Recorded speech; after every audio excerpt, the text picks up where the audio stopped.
Dust hadn't just settled in Ash Creek, it had made a home there. The road into town looked more like a scar than a street, cut through the desert by boots and wagon wheels that hadn't passed in days.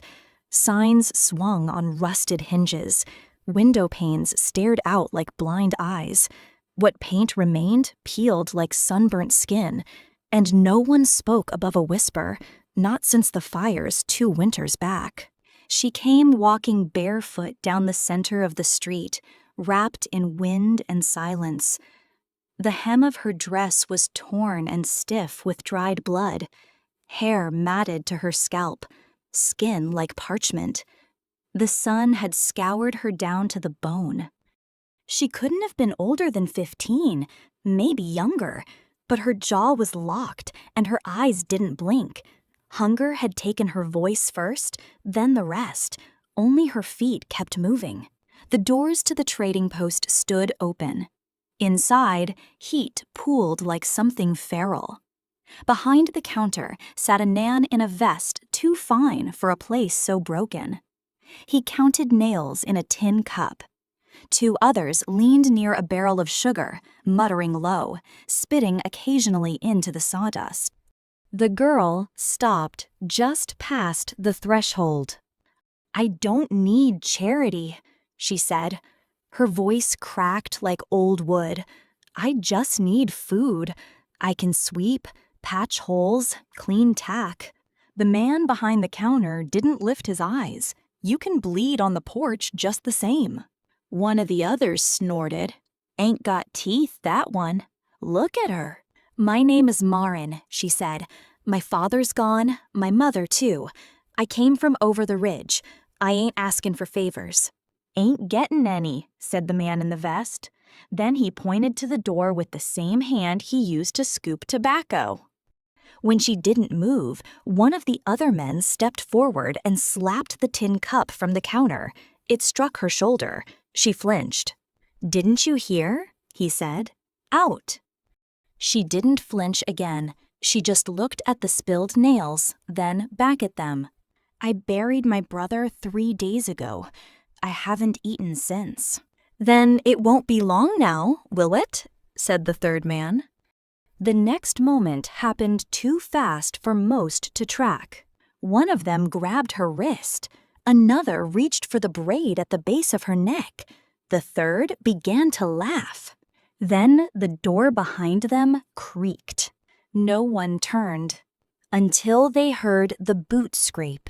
The man who entered didn't say a word. He didn't have to. The laugh stopped. The hand on her braid dropped. The grip on her wrist loosened like it had remembered something terrible. He walked slowly, shoulders wide beneath a black duster, silver hair pulled back, a revolver resting on his hip like it belonged there more than his own breath. "You done here?" he asked the girl. She didn't answer. He looked past her to the men. "I asked her, not you." One of them grunted. Another took a step back. No one reached for anything. Maren looked up. The man's face was carved with years, but his eyes were steady. He offered a hand. She hesitated, then took it. They walked out together. No one followed. Only the dust stirred, and maybe, just maybe, the town remembered what fear used to feel like. The ride was long and mostly silent. The man didn't offer his name, and Maren didn't ask. Her body sagged with each step of the horse, but she stayed upright, back pressed against his coat. She didn't trust him. She simply had nowhere else to go. They passed dry creek beds and the broken spines of fence posts.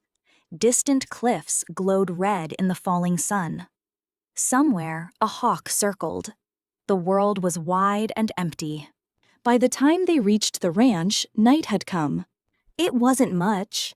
A squat house, low to the ground, a barn with a busted gate, a field gone to weeds.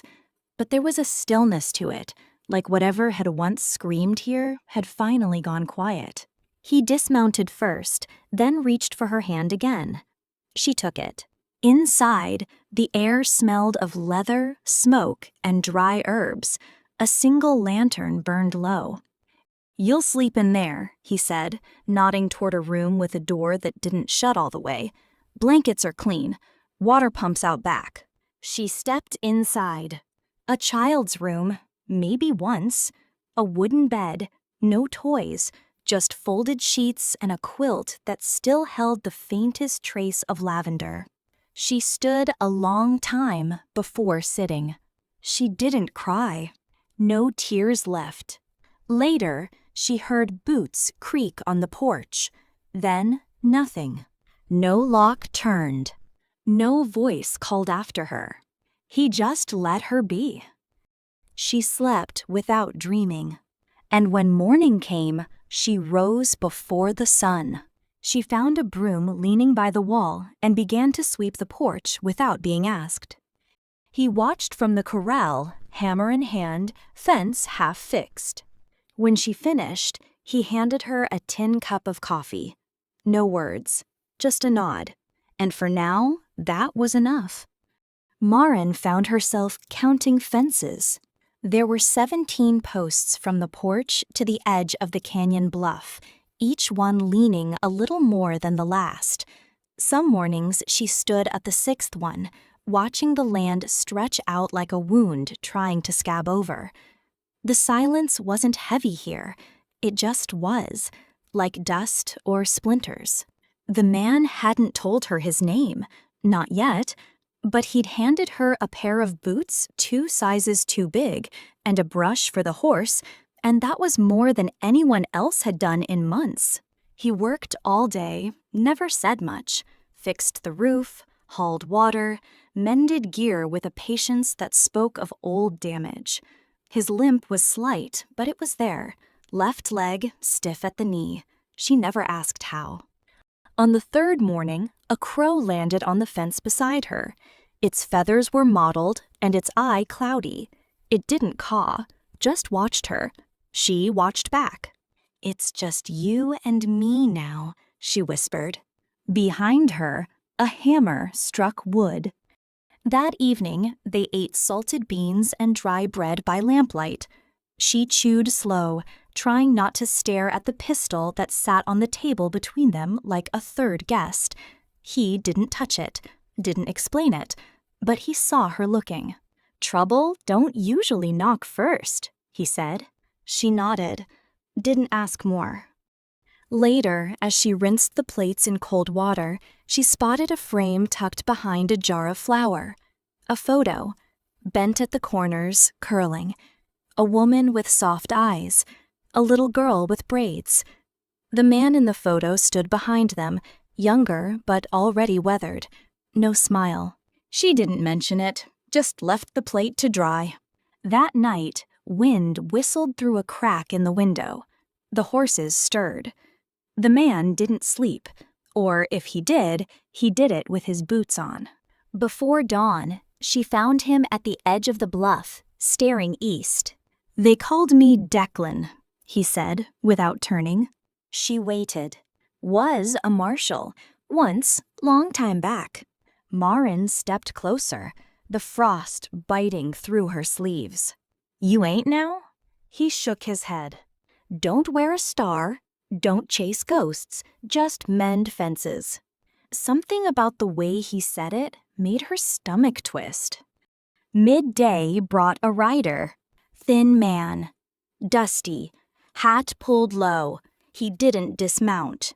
"Past a town called Dunlow," he said. "Folks there say some mean bastard's been cutting a path west. Smoke, screaming, no survivors." Declan didn't flinch, just nodded once. "You got a name?" the rider asked Maren. She shook her head. "Didn't think so," he muttered. "Best stay that way." He rode on. That night, Declan oiled the rifle. Didn't say why. Didn't need to. The 4th morning brought a smell of ash. Maren was by the trough, scooping water with a tin pail when she caught the scent. Not fire, not fresh, but something burned, distant. Declan smelled it too. He stepped onto the porch, boots scuffing dry wood, eyes narrowing at the horizon. Neither of them said anything. The wind did the talking. By noon, the wind shifted again. A thin haze crept low over the hills, not thick enough to alarm, but wrong enough to keep them both near the house. Maren stayed close to the barn, sorting old tack and pretending not to check the tree line every few minutes. Declan moved slower than usual. He sharpened a blade that didn't need it, loaded and reloaded the rifle 3 times. It wasn't fear in his movements, it was memory. They didn't light a lamp that night. They ate in quiet, backs to the wall, plates balanced on their knees. Afterward, Maren stood by the door while Declan sat by the window, watching the dark. He'd lit a single match, not for light, but to see the wind. It barely flickered. Near midnight, they heard it. Hooves.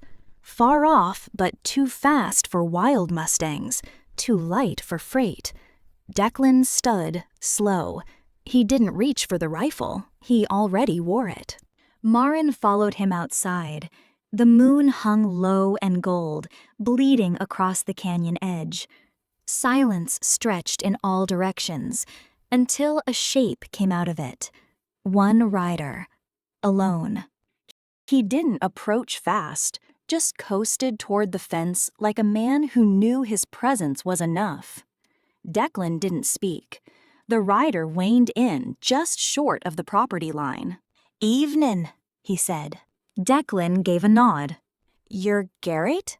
"I was." The rider smiled. He had a bad kind of face, one that looked like it smiled too often in places where it shouldn't. "You know why I'm here?" Declan's voice was flat. "Reckon I do." The man looked at Maren then. Her hands were clenched, but she didn't step back.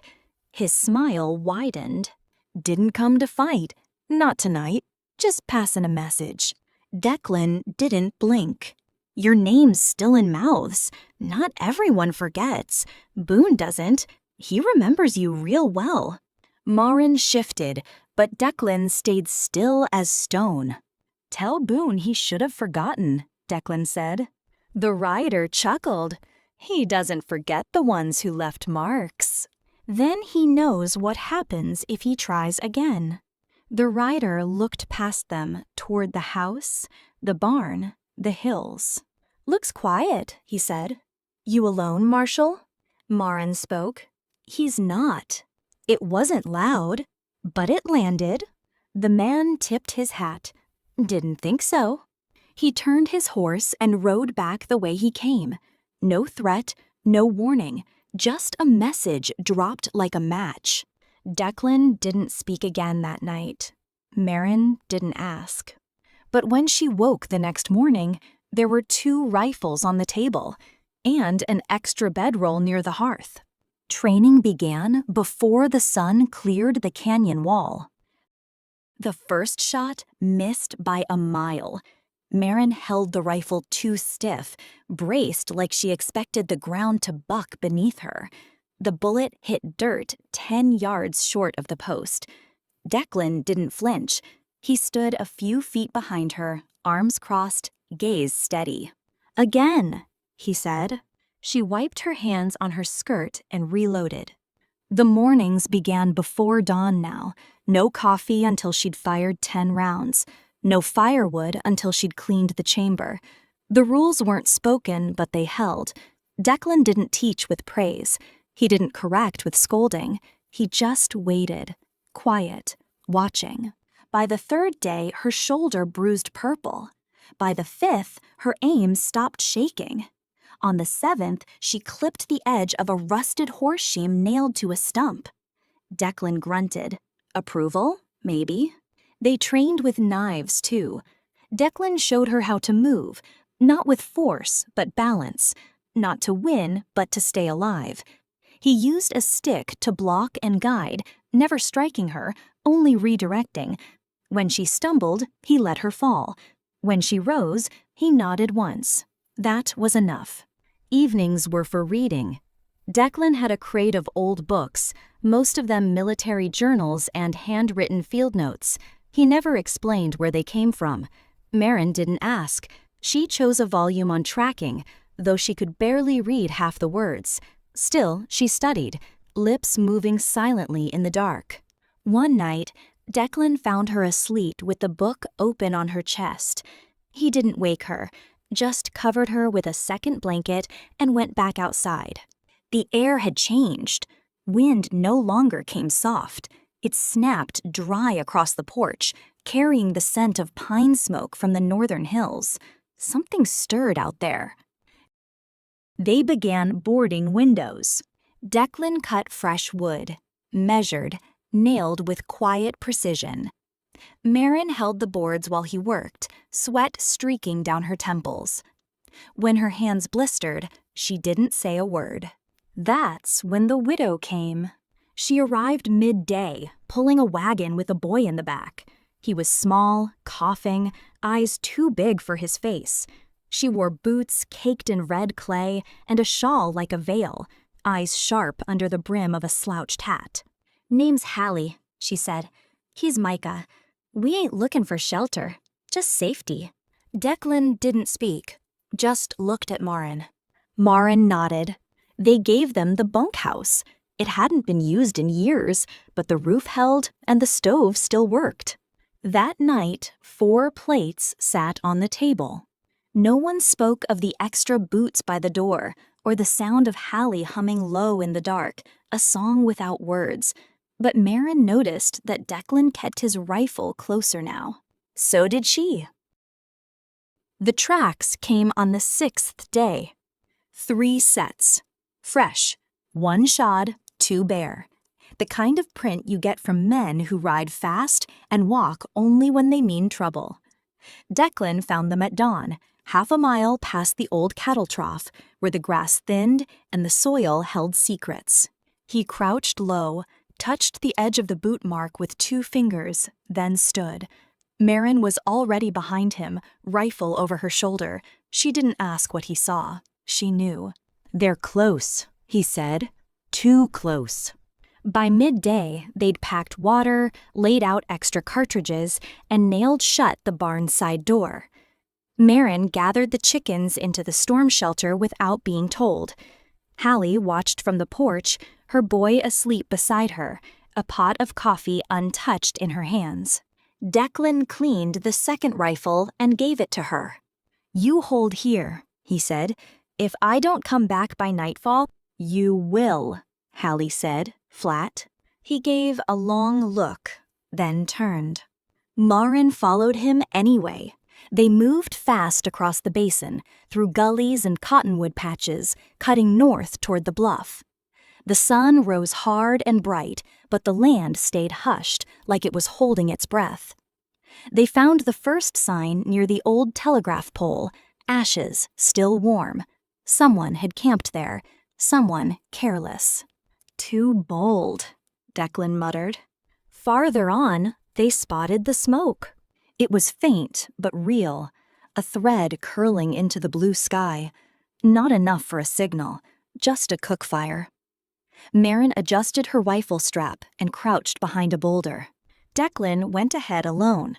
His steps barely made sound. He moved like a man who used to be faster, but never louder. She waited, heart in her throat, fingers tight on the stock. Minutes passed. Then a shout, a scuffle, gunfire, 1 shot, silence. Then Declan emerged, dragging a man by the collar. Blood smeared the side of the stranger's head, not fatal, rope already around his wrists. He looked half dead from sun and fear. Declan dropped him near Maren. "He'll talk," he said. "You make sure he doesn't run." The man looked at her. She didn't blink, just leveled the rifle and stepped forward. Back at the ranch, Hallie had cleared space in the root cellar. They put him there with water and a warning. He spoke that night. "There's 9 of 'em," he rasped. "Boone's sending more. Not a raid, a message. Says the ghost needs burying." Maren watched from the door as Declan lit a match and let it burn down to his fingers. "We'll send one back," he said. His voice didn't rise, but the cellar went quiet. And outside, in the dark beyond the ridge, the wind began to howl. The night before it began, the sky broke open. Not with rain. This land didn't know rain anymore, but with heat lightning. White scars stitched across the black, lighting up the ridge in bursts. No thunder, just flashes, like some god was taking pictures before it all burned down. Maren didn't sleep. She sat on the roof of the bunkhouse, rifle across her knees, eyes fixed on the dark. Below her, the ranch held its breath. Declan paced the porch like a shadow on a loop. Hallie sat inside, with her boy curled under one arm, whispering something soft and steady, maybe prayer, maybe memory. At dawn, the rider returned. Same man, same smirk. This time, he didn't stop at the fence. He rode straight in. Declan met him at the halfway point, halfway between barn and gate, with the same calm as before. "You kept the man we sent," the rider said. "He's still breathing," Declan replied. The rider gave a crooked smile. "Then Boone figures you're still trying to be merciful. That's good. Makes the next part easier." Declan didn't blink. "You talk too much." The rider shrugged. "Won't talk long." He turned and rode out, and when he reached the trees, he didn't look back. An hour later, they came. Not 9, 15, maybe more. Dust rising behind them like a curtain torn from the earth. Men with rifles, men with torches, a few with smiles that didn't belong to sane mouths. Maren stood at the barn doors. Declan had shown her where to aim. Center mass, don't hesitate, fire, then move. She repeated it in her head like scripture. Hallie was on the roof with a carbine. No words, just readiness. Micah hid in the root cellar with 2 canteens and a blanket. Declan took the front gate. He didn't raise a weapon. He stood there, coat unbuttoned, hands at his sides. The Boone riders slowed. The man in the center wore a coat of gray wolf fur and eyes like winter. Boone, no mistake. "Marshal Garrett," he called. "Didn't expect you to grow a farm." Declan tilted his head. "Didn't expect you to crawl this far west." Boone laughed. "Everywhere else got quiet. You're the only ghost still rattling." "I buried the last man who said that." "Then you'll need another hole." Silence followed. Sharp. Clean. Then the first shot cracked. It wasn't Declan who fired. It was Maren. The man beside Boone fell before his hand touched steel. And like a string cut, the field exploded. Gunfire, screams, dust turned to smoke. Declan dove left, rolled, came up firing. Hallie dropped one from the roof before anyone saw her. Maren stayed behind the post, chambered smooth, breathed through the noise. She fired once, twice, then ducked. She didn't feel the blood until later. Her arm had been grazed, but she didn't drop the rifle. They held. By the time the last man fell, the sun was high. Boone was gone, fled, or dead in the hills. No one chased. They didn't speak, not right away. Just checked ammo, counted breaths, tended wounds. Then Declan looked at Maren. "You picked the first one." She nodded. He looked sure of himself. Declan gave a tired smile. "That's usually the easiest to kill." She sat down, rifle across her lap, blood drying on her sleeve. "I thought it'd feel like winning," she said. "It doesn't." And the wind, finally, brought the smell of blood. The dead were buried before noon. They dug shallow graves along the east fence line, far from the house but close enough to remember. Declan did most of the digging. Maren hauled walks to mark the mounds. Hallie stitched bandages from what was left of an old flour sack. They didn't speak during the work.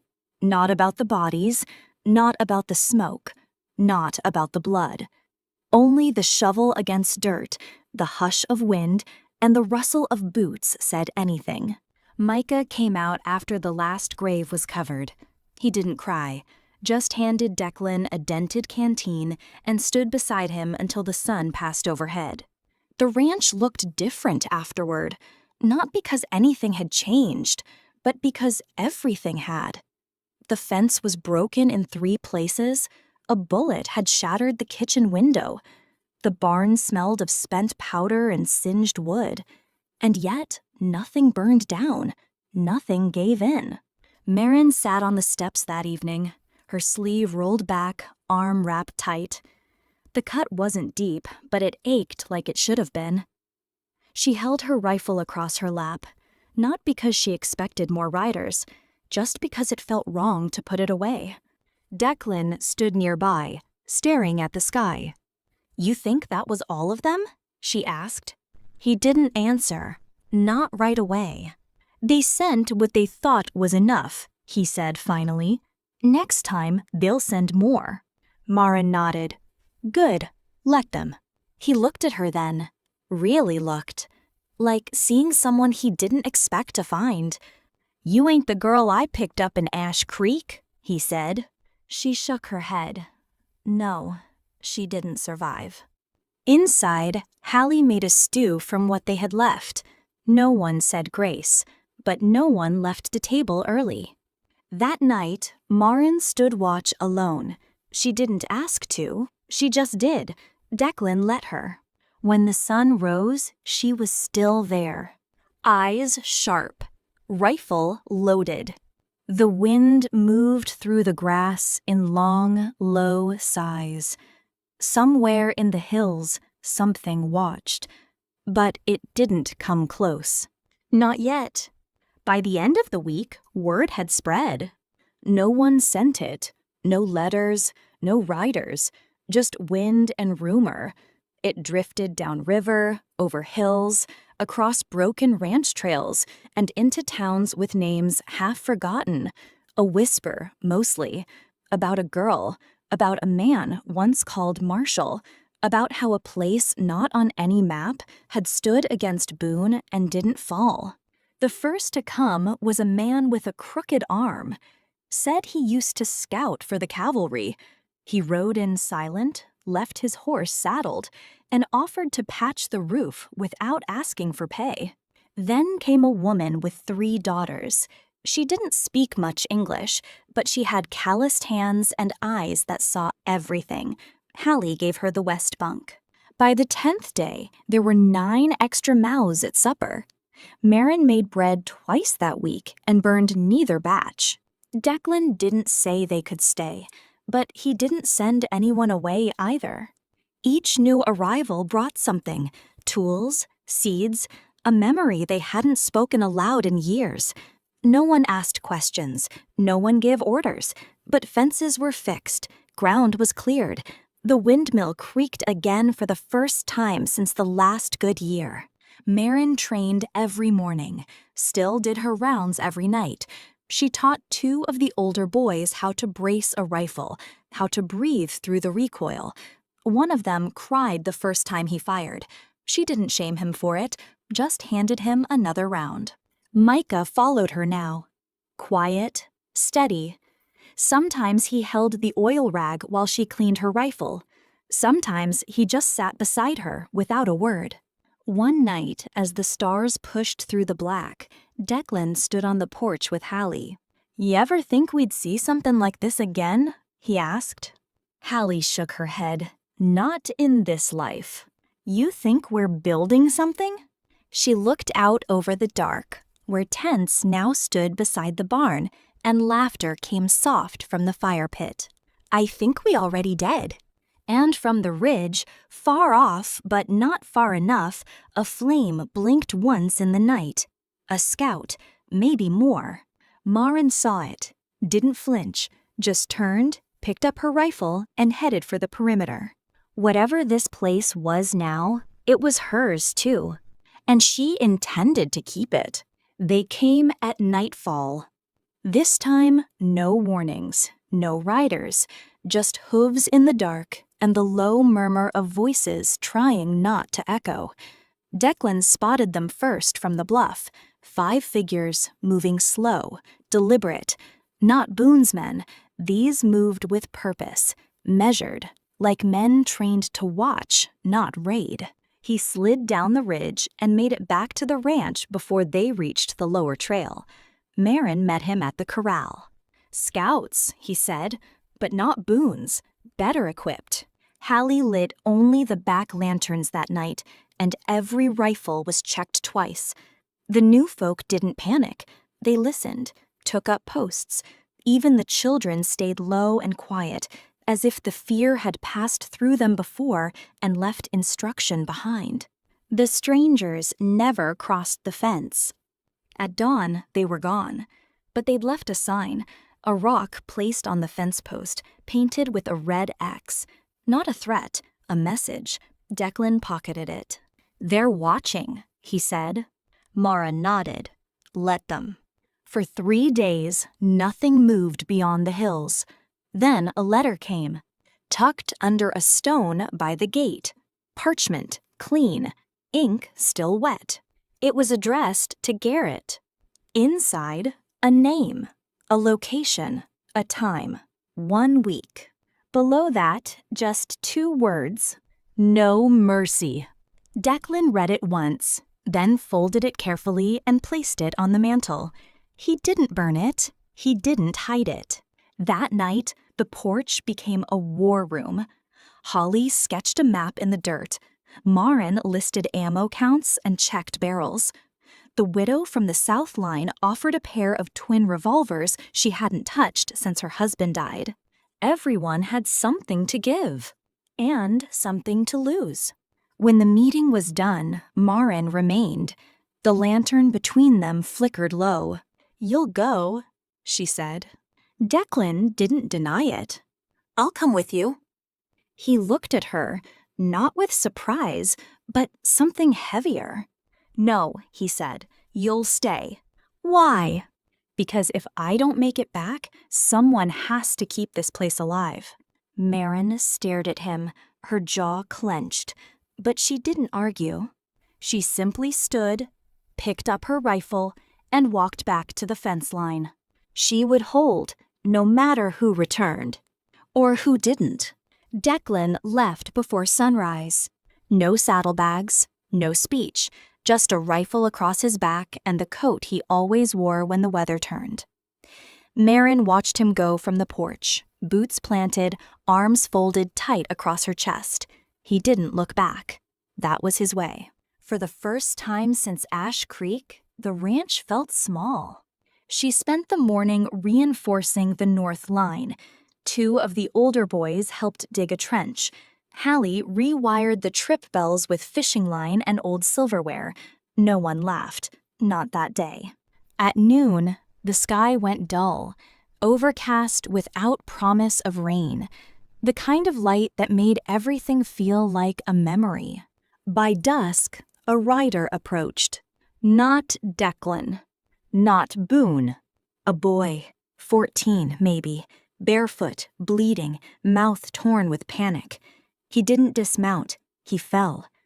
Maren ran to him, lifted his head, heard the rattle in his lungs. "South Trail," he gasped. "Coming. Not him. All of them."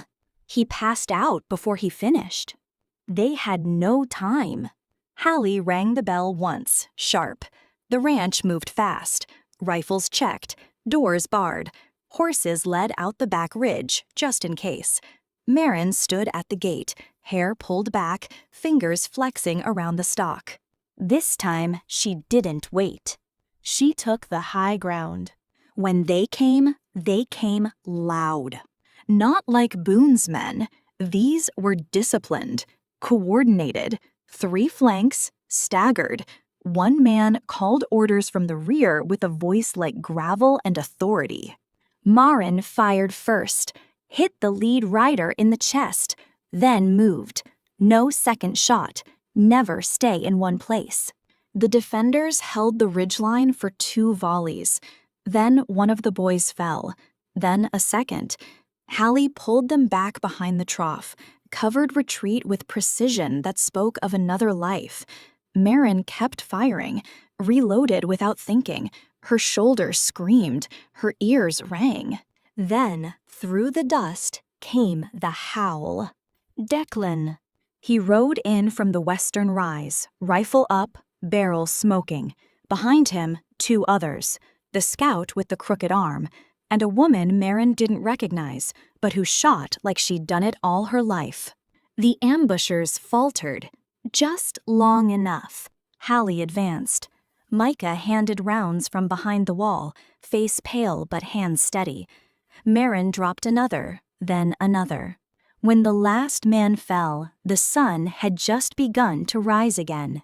Declan dismounted slowly, his leg soaked in red.